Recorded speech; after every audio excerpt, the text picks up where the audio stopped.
बहुत ही महत्वपूर्ण विषय आज विद्यार्थियों के लिए इस पाठ के अंतर्गत, इस चर्चा के अंतर्गत रखा गया है, वह है निबंध लेखन।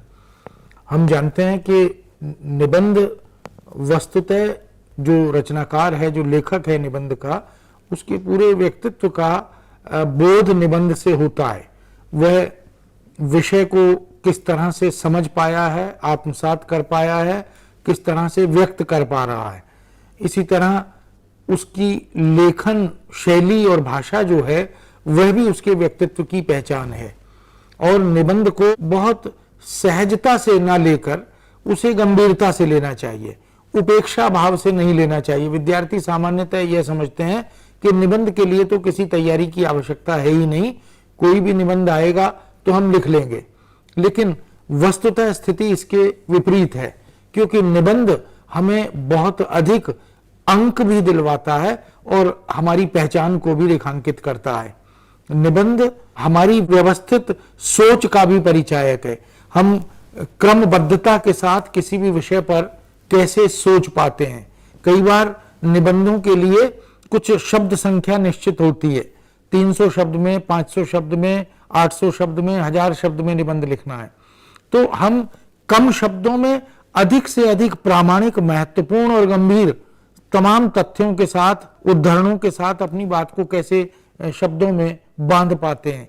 इससे यह ज्ञात होता है कि जो विद्यार्थी है वो कितना व्यवस्थित है और उसके जो स्रोत हैं सामग्री के, क्योंकि निबंध लेखन से पहले हमें सामग्री का संकलन भी करना होता है, वो पूरा उसे क्रमबद्धता के आधार पर व्यवस्थित भी करना होता है। ये उसी तरह है जैसे किसी पुस्तक को लिखते समय हम उसकी एक अनुक्रमणिका बनाते हैं। उस अनुक्रमणिका का एक वैज्ञानिक क्रम भी होता है। ऐसा नहीं हो सकता कि जो 5वां अध्याय है वो पहला बन जाए और पहला अध्याय जो है वो 5वां या 6ठा बन जाए। उसकी पूरी एक श्रृंखलाबद्धता होती है, क्रमबद्धता होती है और कदम दर कदम, चरण दर चरण हम उसमें आगे बढ़ते हैं। यही निबंध की पहचान भी होती है। निबंध बहुत तरह के होते हैं, हम जानते हैं। निबंध के अंग भी हैं और निबंधों के प्रकार भी हैं, फिर निबंधों की भाषा और शैली भी है, फिर निबंधों की विषय वस्तु के आधार पर वर्गीकरण या विभाजन भी है। हम अगर सैद्धांतिक दृष्टि से बात करें तो जैसे हर विधा का, चाहे वो कविता हो या गद्य की विधाएं हो, कहानी, उपन्यास, नाटक आदि आदि, इन सब का भी एक सैद्धांतिक पक्ष है, उसकी एक थ्योरी है, एक सिद्धांत है कि उनको लिखते समय किन बातों का ध्यान रखना है, किस प्रकार से उनकी व्यवस्था की जानी चाहिए। ऐसे ही निबंध भी एक विधा है और निबंध चाहे साहित्यिक निबंध हो या गैर साहित्यिक निबंध हो, सामान्य विषयों से संबद्ध हो या सांस्कृतिक, सामाजिक और शैक्षिक आदि विषयों से संबद्ध हो, उन सब में हमें इन सैद्धांतिक पृष्ठभूमि को ध्यान में रखते हुए और बहुत सारी बातों का ध्यान रखना होता है। और विद्यार्थियों यह भी बहुत महत्वपूर्ण है और आगे चलकर हमें न केवल इस विद्यालयी शिक्षा में, विश्वविद्यालयी शिक्षा में, अपितु अपनी जो प्रतियोगी परीक्षाएं हैं आगे चलकर, जिनके माध्यम से हम रोजगार की तलाश में निकलते हैं, वहां भी निबंध के माध्यम से हमारे भाषिक अधिकार की परख की जाती है। हम वह भाषा कितनी जानते हैं। इधर विगत कुछ दिनों में मोबाइल ने, कंप्यूटर ने हमारी भाषा को बहुत आघात पहुंचाया है, क्योंकि हमें अभ्यास हो गया है कंप्यूटर और मोबाइल की भाषा में लिखने और बोलने का। तो वो सारी चीजें हमें ध्यान में रखनी है कि निबंध लेखन में जब हम विधिवत लेखन करते हैं तो हमें भाषा के औपचारिक रूप का ध्यान रखना चाहिए, वैयाकरण सम्मत भाषा का प्रयोग करना चाहिए और विषय को हम तथ्यों के साथ, प्रमाणों के साथ कैसे प्रस्तुत करें, इसकी समझ भी हमारे पास होनी चाहिए। इसलिए निबंध लेखन एक महत्वपूर्ण विधा है और इसके माध्यम से हमें अपने अर्जित ज्ञान का प्रमाण देना होता है कि हमने कितना प्रामाणिक इस विषय पर अध्ययन किया है, खोज की है और हम कितनी प्रामाणिकता के साथ उसे प्रस्तुत भी कर रहे हैं। तो विद्यार्थियों, अब हम निबंध लेखन से संबंधित कुछ महत्वपूर्ण पक्ष हैं, कुछ मुद्दे हैं, कुछ बिंदु हैं, उन पर एक बार दृष्टि डाल लें ताकि हमें ज्ञात हो कि निबंध लेखन से पहले हमें किन किन बातों की तैयारी करनी चाहिए। जैसे सबसे पहले हम देखते हैं कि निबंध के प्रकार, निबंध के कितने प्रकार होते हैं, वो कितने प्रकारों से लिखा जा सकता है। हालांकि हमने यहां वर्णनात्मक निबंधों की, विचारात्मक निबंधों की और भावात्मक निबंधों की 3 श्रेणियां बनाई हैं। ये श्रेणियां इससे अधिक भी बन सकती हैं, ऐसा नहीं है कि हम इन 3 में ही इन्हें सीमित करें। अपेक्षा अनुसार मान लीजिए तथ्यात्मक निबंध लिखना है तो तथ्यात्मक भी लिख सकते हैं, और इसी प्रकार से इनको बढ़ाया भी जा सकता है। लेकिन वर्णनात्मक यानी जहां पर किसी भी दृश्य का, घटना का वर्णन विस्तार से बताया जाए ताकि विद्यार्थी या पाठक जो है वो उसे ग्रहण कर सके, उसके सामने पूरा बिंबात्मक प्रस्तुतिकरण हो सके, चित्र बन सके। विचारात्मक निबंधों में हम विषय को लेकर कुछ विचारों की बात करते हैं, किस तरह का वैचारिक वैभव हमारे पास है, हम उस संदर्भ में क्या सोच रहे हैं और किस तरह से हम अपनी बात को अपने विचारों से पुष्ट करते हैं, उसको प्रमाण के साथ सिद्ध करने की कोशिश भी करते हैं। और किसी मुद्दे को लेकर वो समकालीन समस्या हो सकती है, वो चुनौती हो सकती है, उसके संदर्भ में हमारा क्या विचार है, समाज में क्या घट रहा है, क्या होना चाहिए, क्या नहीं होना चाहिए, ये तमाम तरह के पक्ष विपक्ष के खंडन मंडन के साथ हम निबंध के अंदर विचारों को पिरोने की कोशिश भी करते हैं। और भावात्मक निबंधों में कुछ इस प्रकार के विषय भी होते हैं जहां पर मान लीजिए परिवार की भावना है, समाज की भावना है, संबंधों की भावना है, संवेदनात्मक स्थितियां हैं, उनको लेकर मान लीजिए वृद्धों की समाज में स्थिति को लेकर हमें निबंध लिखना है, तो जो भावात्मक संस्पर्श होना चाहिए अनुभूति के स्तर पर, वह सारी चीजें इसके अंतर्गत शामिल होती हैं। इसी प्रकार दूसरा जो पक्ष है वह है निबंध के अंगों का, जिसमें निबंध के अंगों पर हमें विचार करना होता है। निबंध के मोटे तौर पर अगर हम देखें तो हम 3 अंगों की बात कर रहे हैं। सबसे पहला भूमिका है, इसे हम विषय प्रवेश भी कह सकते हैं। हम किसी भी निबंध की तरफ जाना चाहते हैं तो हमारा विषय में प्रवेश कैसे हो, उसके लिए हम एक भूमिका बनाते हैं। उस भूमिका में थोड़ी सी सैद्धांतिक चर्चा भी अगर हो जाए, जब मान लीजिए कि निबंध ऋतुओं पर है या पर्यावरण पर है, तो पर्यावरण के बारे में, ऋतु के बारे में थोड़ी सी चर्चा हो जाए और फिर आगे चलकर क्रमशः हम उसमें बढ़ते चले जाएं, तो भूमिका जो है वो एक प्रकार से पाठक को बांधती है और विषय की ओर अग्रसर होने के लिए प्रेरित करती है। इसलिए इसको प्रवेश द्वार भी कहते हैं। विषय वस्तु, जिस विषय पर हम निबंध लिख रहे हैं उस विषय की क्रमबद्धता के साथ प्रस्तुति, उसे अलग अलग अनुच्छेदों में या उपखंडों में, खंडों में हम बांटते चलते हैं। तो विषय वस्तु की प्रस्तुति का भी एक सिलसिला, एक क्रम होता है, क्रमबद्धता होती है, उसी के तहत फिर हम इसकी चर्चा करते हैं। और फिर तीसरा और अंतिम बिंदु है इसमें उपसंहार। उपसंहार एक तरह से निष्कर्ष है। पूरे निबंध में जो भी विवेचना हमने की है उसमें हमारी मान्यता या हमारी स्थापना क्या है, या हमारा निष्कर्ष या सार क्या है, जिसके माध्यम से हम ये बताते हैं कि अब तक जो कुछ हमने इस निबंध में लिखा पढ़ा उसकी अगर एक समरी टाइप का, एक सार टाइप का, जिसमें मूल रूप से जो हमारी मान्यताओं की प्रतिष्ठा है उसका बोध भी कराया जाता है, तो यह उपसंहार है। और इन तीनों खंडों के अध्ययन से परीक्षक एक तरह से मूल्यांकन करता है कि विद्यार्थी ने या निबंध लेखक ने विषय को किस तरह से प्रस्तुत किया है। इसी तरह ये तीसरा एक भाग है, हिस्सा है, जिसको हम निबंध लेखन की तैयारी कहते हैं। निबंध लेखन कैसे किया जाए, ये बिल्कुल उसी तरह है जैसे परीक्षा में जाने से पहले हम उसकी तैयारी करते हैं, जैसे कहीं इंटरव्यू देने जाना है तो उसकी तैयारी करते हैं, या कहीं मान लीजिए सेनानी को बॉर्डर पर जाना है तो उसकी तैयारी करता है। तो किसी भी कार्य के लिए हम तैयार होकर जाते हैं तो हमें एक आत्मविश्वास मिलता है और हम उस लक्ष्य पर विजय हासिल भी कर पाते हैं। निबंध लेखन भी वस्तुतः एक इसी तरह की विधा है जिसमें सबसे पहले हम विषय चयन करते हैं। अगर मान लीजिए आपके सामने विकल्प है कि 5 निबंध दिए हैं, उनमें से किसी एक विषय पर आपको बात करनी है, तो आप उन 5 में से किसी एक का चयन किस आधार पर करें। आपकी अभिरुचि किस में है, आपके पास ज्ञान या जानकारियां किस विषय पर हैं, आपके पास तथ्य और प्रमाण किस विषय पर हैं, उद्धरण किस विषय पर हैं, या मान लीजिए कुछ मतों को आपने उद्धृत करना है विद्वानों के या उससे संबंधित किसी विशेषज्ञ के, तो उनकी जानकारी है कि नहीं। और सबसे बड़ी बात है कि विषय चयन करते समय हमें यह भी देखना चाहिए कि हम जिस विषय पर निबंध लिख रहे हैं वह प्रामाणिक हो, वह केवल वायवी ना हो, उसमें हर बात का एक प्रमाण रहना चाहिए, तो वो प्रमाण सिद्ध होना चाहिए। दूसरा बिंदु है रूपरेखा का निर्माण। रूपरेखा का निर्माण बिल्कुल वैसे ही है जैसे किसी भवन का निर्माण करने से पहले हम उसका एक मानचित्र बना लेते हैं। तो ये जो रूपरेखा है ये क्रमशः हमें आगे बढ़ने के लिए प्रेरित करती है। हम पहले किस बिंदु पर बात करेंगे, फिर किस बिंदु पर बात करेंगे, फिर तीसरा, फिर चौथा, फिर पांचवा। तो इससे क्या होता है कि पहले बिंदु का दूसरे से, दूसरे का तीसरे से एक अंतः संबंध बनता चलता है और जैसे मार्ग खुलता चला जाता है। एक मुख्य मार्ग से चल रहे हैं और फिर छोटे छोटे कई मार्ग उसमें निकलते चलते हैं। उन सबको संस्पर्श करते हुए हम अपने मुख्य मार्ग को नहीं छोड़ते, लेकिन जो छोटे छोटे मार्ग हैं उनसे जुड़ते हुए उन सबको एक श्रृंखला में बांधते चलते हैं।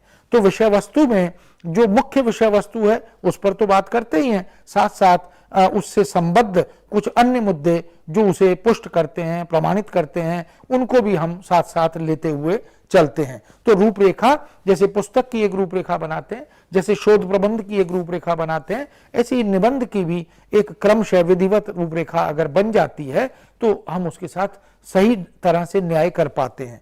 और फिर तीसरा अंतिम बिंदु है उपसंहार। इसमें भी निबंध लेखन के प्रारंभ में जो चीजें हमने सोची थी कि हम इस निबंध में इन इन बिंदुओं पर चर्चा करेंगे, विवेचन करेंगे, उन सब को क्रमशः अंत में लाकर हम फिर एक प्रकार से दोहराते हैं कि इसमें हमने इन इन मुद्दों पर विचार किया। ये सूचनात्मक नहीं होता, ये उपसंहार भी काफी हद तक विवेचनात्मक ही होता है, ताकि पाठक को अंत में आकर एक तरह से सारे पूर्व विचारित मुद्दों पर पुनर्विचार करने का, पुनर्स्मरण करने का या दोहराने का एक अवसर भी मिल जाता है। तो निबंध लेखन की तैयारी में हम इन 3 विशेष मुद्दों पर भी चर्चा करते हैं और हमें करनी चाहिए। और अन्य विचारणीय बातें, कुछ अन्य बातों पर भी अगर हम देखें तो निबंध में 2 बातें बड़ी महत्वपूर्ण हैं। एक, उसकी भाषा। हम जानते हैं कि भाषा व्यक्ति के व्यक्तित्व की पहचान होती है। हम कैसा बोलते हैं, हम कैसा लिखते हैं, इससे हमारे पूरे व्यक्तित्व को प्रतिबिंबित किया जाता है। तो जब हम निबंध लिखने बैठते हैं तो हमारे पास शब्दों का चयन सटीक, सार्थक होना चाहिए, वाक्य विन्यास व्याकरण सम्मत होना चाहिए और जल्दी जल्दी में हम भाषा में वर्तनी की या व्याकरणिक व्यवस्था की अशुद्धियां न करें। हम बड़े धैर्य से, बड़े संतुलन से भाषा का चयन करते हैं, प्रयोग करते हैं और भाषा का विषयानुकूल चयन। अगर मान लीजिए कि ऐतिहासिक विषय है तो फिर उसी तरह की भाषा का, मनोवैज्ञानिक विषय है तो उसी प्रकार की शब्द चयन का आधार हमारे पास होना चाहिए।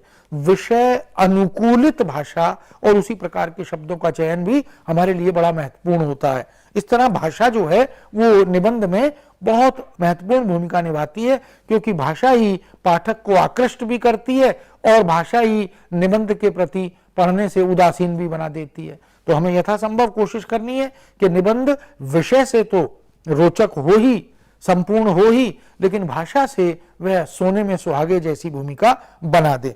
और दूसरा जो मुख्य बिंदु है वह है रूपाकार।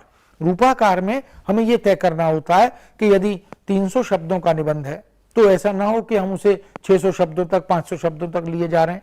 अगर 100 शब्दों में, 200 शब्दों में, 400 शब्दों में जैसी की अपेक्षा की जा रही है उसको ध्यान में रखते हुए, और दूसरा उस निबंध की जो संरचना है उसे कैसे हमें विषय वस्तु के आधार पर अलग अलग अनुच्छेदों में बांटते चलना है और शीर्षक किस प्रकार से उसका निर्धारित करना है, या अगर शीर्षक दिया है तो उस शीर्षक को हम कैसे सार्थक सिद्ध करेंगे निबंध के अंतर्गत, यह भी उसके रूपाकार का ही एक हिस्सा है। तो इस प्रकार से हम निबंधों की जो हमने जिनकी चर्चा की, अंगों की भूमिका है, विषय प्रवेश है, उपसंहार है, इनको ध्यान में रखते हुए उसके रूप और आकार की पूरी व्यवस्था का निर्धारण हमें इसके अंतर्गत करना होता है। तो इस प्रकार निबंध लेखन में ये कुछ महत्वपूर्ण बिंदु हैं जिनको हमें ध्यान में रखकर चलना होता है। आइए अब हम निबंध संबंधी कुछ महत्वपूर्ण मुद्दों और बिंदुओं पर विचार करने के बाद इस पाठ का, जिसे हम निबंध कैसे लिखें शीर्षक से पढ़ रहे हैं, इसका सार क्या है, इसको वीडियो से एक बार देख लें, समझ लें, ताकि क्रमशः इसके अंतर्गत किन किन बिंदुओं को उठाया गया है उस पर हम जानकारी हासिल कर सकें। प्रिय शिक्षार्थियों, निबंध लिखते समय इन बातों को जानना जरूरी है। मुहावरों का यथास्थान प्रयोग करने से निबंध में प्रभावोत्पादकता बढ़ जाती है। निबंध में एक बिंदु पूरा होने पर ही दूसरे बिंदु को शुरू करना चाहिए। वाक्य रचना में कसावट व सहजता का ध्यान रखा जाना चाहिए। भूमिका और उपसंहार में विशेष सावधानी बरतनी चाहिए। निबंध के विषय के अनुरूप वर्णन, उदाहरण, कल्पना अथवा विश्लेषण होना चाहिए। प्रिय शिक्षार्थियों, जिस तरह से ये चर्चा चल रही है, इस चर्चा से यह स्पष्ट हो गया कि जो निबंध है वह वास्तव में एक कला है और उसे हृदयंगम करने के लिए, उसमें काबिलियत हासिल करने के लिए हमें उसका पूर्ण ज्ञान होना जरूरी है। तो आज हमारे साथ विशेषज्ञ टंडन साहब हैं, उनसे हम कुछ प्रश्न करेंगे इस पाठ से संबंधित, और इस परिचर्चा से हम ये कोशिश करेंगे कि यह विषय आपको और भी स्पष्ट रूप से आपके सामने आए।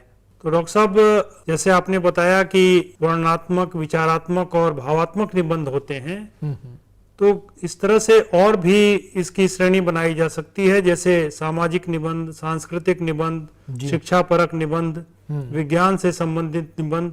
तो निबंध के जो विभिन्न प्रकार हैं, तो विद्यार्थियों को उनमें क्या और ध्यान देने की जरूरत है, उसके संबंधित ज्ञान लेने की जरूरत है? हाँ, दरअसल ये ठीक बात है कि निबंधों के बहुत सारे प्रकार बन सकते हैं और होते भी हैं। हम लोग निबंध संबंधी जो पुस्तकें मिलती हैं उनमें इसको देख भी पाते हैं कि जो वर्गीकरण है, जैसे राजनीति से संबंधित निबंध है या राजनेताओं से संबंधित निबंध है, उनका एक वर्ग बन जाता है। पर्यावरण को लेकर, प्रदूषण को लेकर, ऋतुओं को लेकर, मौसम को लेकर, वातावरण को लेकर एक वर्ग बन जाता है। इसी प्रकार व्यायाम को लेकर, खेलों को लेकर या स्वास्थ्य लाभ आदि को लेकर, योग को लेकर, इस तरह से भी एक वर्ग बन जाता है। फिर हम शिक्षा के क्षेत्र में भी इस तरह का वर्गीकरण, जैसे पुस्तकालय को लेकर उसके क्या लाभ हैं, पुस्तकालय की उपादेयता क्या है, या हमारे सबसे अच्छे मित्र के रूप में पुस्तक की भूमिका क्या है। फिर शिक्षा नीति को लेकर भी निबंध लिखे जा सकते हैं। इसी प्रकार से अन्य अनेक वर्ग, जैसे मान लीजिए पर्व उत्सव का एक वर्ग है, उस पर भी बहुत सारे निबंध, राष्ट्रीय पर्व हैं, सामाजिक पर्व हैं, तो ये सारे भी उसमें लिखे जाते हैं।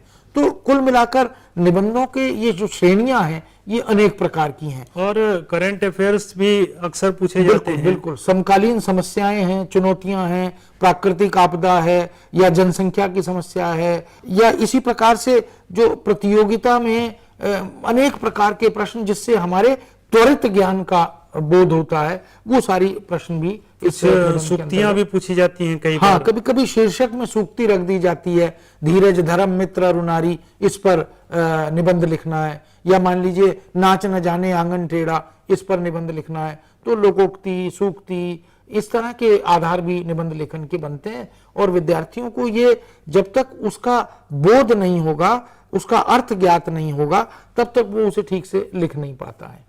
और दूसरा एक और सवाल आता है कि क्या इसमें क्रमबद्धता की आवश्यकता होती है निबंध में? बिल्कुल, क्रमबद्धता बहुत आवश्यक है। ये जैसे हमारे जीवन में सुबह उठने से लेकर संध्या तक भी कार्यशैली और उसकी एक क्रमबद्धता सुनिश्चित होती ही है। हम उठते हैं, फिर स्नान करते हैं, फिर पूजा करते हैं या अपने इष्ट को याद करते हैं, फिर अपने काम पर जाते हैं, तो एक क्रम है। ऐसा नहीं है कि हम ये क्रम को बदल देते हैं। तो निबंध में भी एक श्रृंखला है। आपको प्रारंभ में भूमिका देनी है, भूमिका के बाद फिर हमें विषय वस्तु देनी है, विषय वस्तु के अंदर फिर हम उसकी पूरी विभाजन उपशीर्षकों में, उपखंडों में, अनुच्छेदों में कर देते हैं। तो एक क्रम बनता है। यह सुनिश्चित होगा तो निबंध प्रभावी होगा, वह अपने हमारे जो पाठक हैं निबंध के, उनके लिए बड़ा रोचक भी बनेगा और उनके अंदर एक अभिरुचि भी पैदा हो जाएगी। विद्यार्थियों को जिज्ञासा होती है कि अगर हम किसी उदाहरण के माध्यम से विषय को शुरू करें तो शायद ज्यादा प्रभावशाली होगा, इसमें क्या विचार है? कभी कभी इस प्रकार के निबंध भी मिलते हैं और वो अच्छी बात है, लेकिन प्रासंगिक होना चाहिए। जो प्रारंभ में मान लीजिए हम कोई कविता की पंक्तियां उद्धृत कर रहे हैं, अगर राष्ट्रीय चेतना पर निबंध लिखना है, राष्ट्रीय जागरण पर निबंध लिखना है, और हमने प्रारंभ में ही कोट कर दिया हिमाद्रि तुंग शुंग से प्रबुद्ध शुद्ध भारती स्वयं प्रभा समुज्ज्वला, तो ये जो व्यवस्था, या मान लीजिए हमने जो राष्ट्रीय चेतना के हमारे बड़े बड़े कवि हैं, माखनलाल चतुर्वेदी हैं, उनकी किन्हीं काव्य पंक्तियों को उद्धृत कर दिया। कभी कभी हम किसी गद्यकार की राष्ट्रीय चेतना विषयक पंक्तियों को भी प्रारंभ में उद्धृत करते हैं। तो वो भी एक प्रकार से स्वागत कक्ष है निबंध का।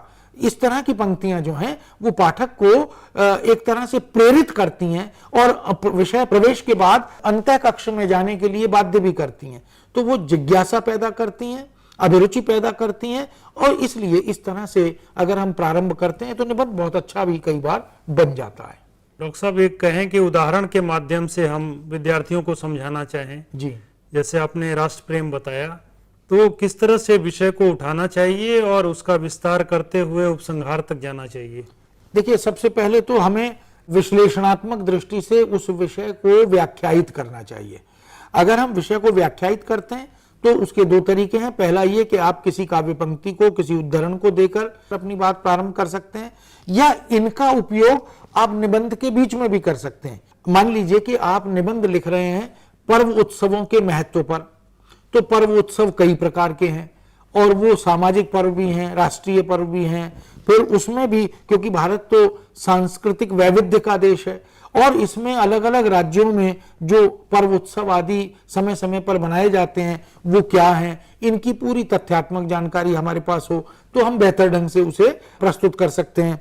कई बार क्या होता है कि विद्यार्थी प्रमाण के बिना इन सब विषयों पर केवल हवा में बात करने लगता है, वो नहीं करनी चाहिए। ये पुख्ता कब होगा? जब आपके पास तथ्य होंगे, प्रामाणिक जानकारियां होंगी, कुछ ऐसे कवियों, लेखकों, विचारकों, चिंतकों के मत होंगे। उससे क्या होता है कि हम अपनी बात को विद्वानों के मत से पुष्ट करते चलते हैं। जो हम कह रहे हैं वो हमसे पूर्व जो उस विषय के विशेषज्ञ हैं, स्थापित विद्वान हैं, वो उस पर अपनी बात कह चुके हैं।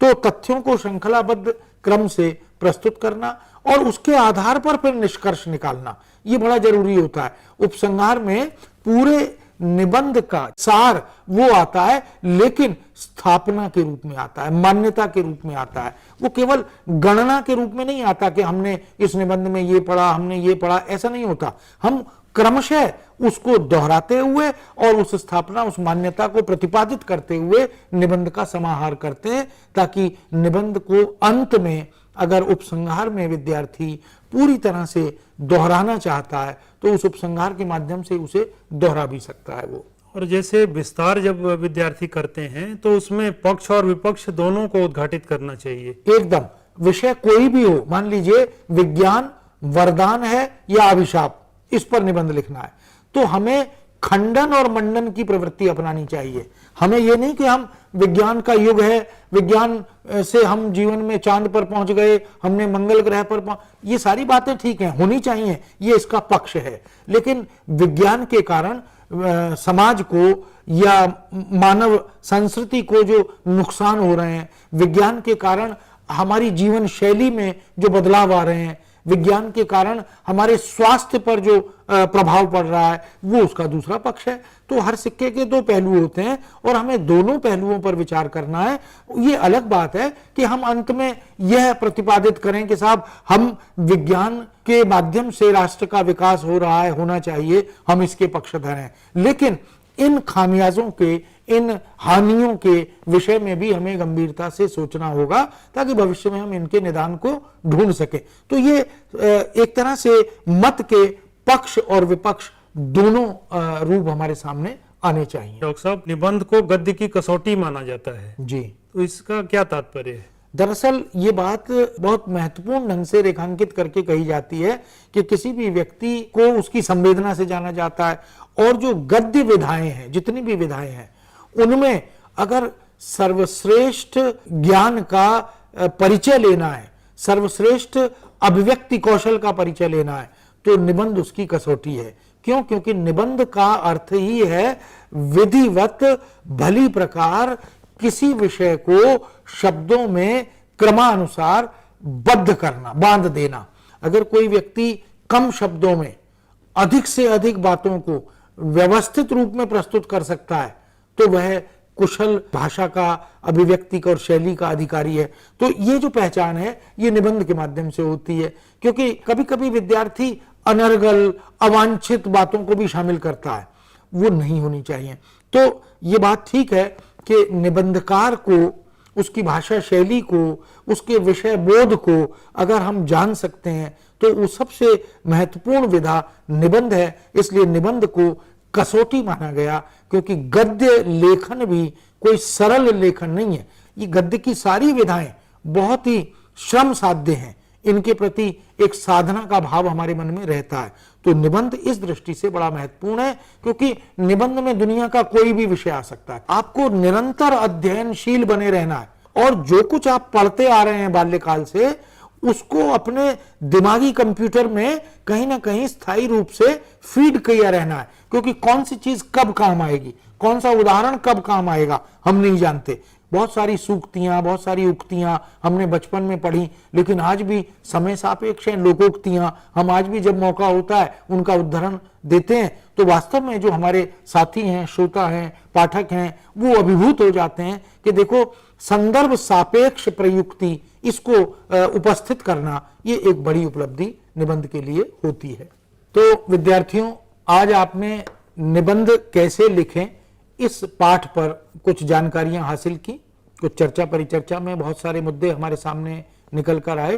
तो हम यह कह सकते हैं कि निबंध हमारे अध्ययन की जो पाठशाला है उसका एक महत्वपूर्ण हिस्सा है, क्योंकि हम प्रत्येक कक्षा में विद्यालय या विश्वविद्यालय स्तर पर निबंध का लेखन हमें करना पड़ता है। निबंध लेखन एक कला है, और ये कला जो है वो आपके व्यक्तित्व को निखार कर उस विधा के माध्यम से प्रस्तुत करती है। तो मैं समझता हूं कि आज इस पाठ संबंधी जो जानकारियां हैं उन्हें आप अच्छी तरह समझ पाए होंगे, और हमारी शुभकामनाएं। हम उम्मीद करते हैं कि आप परीक्षा में इसका रचनात्मक उपयोग कर पाएंगे। आज के लिए हम इस पाठ को, इस चर्चा को यहीं विराम देते हैं। बहुत बहुत धन्यवाद।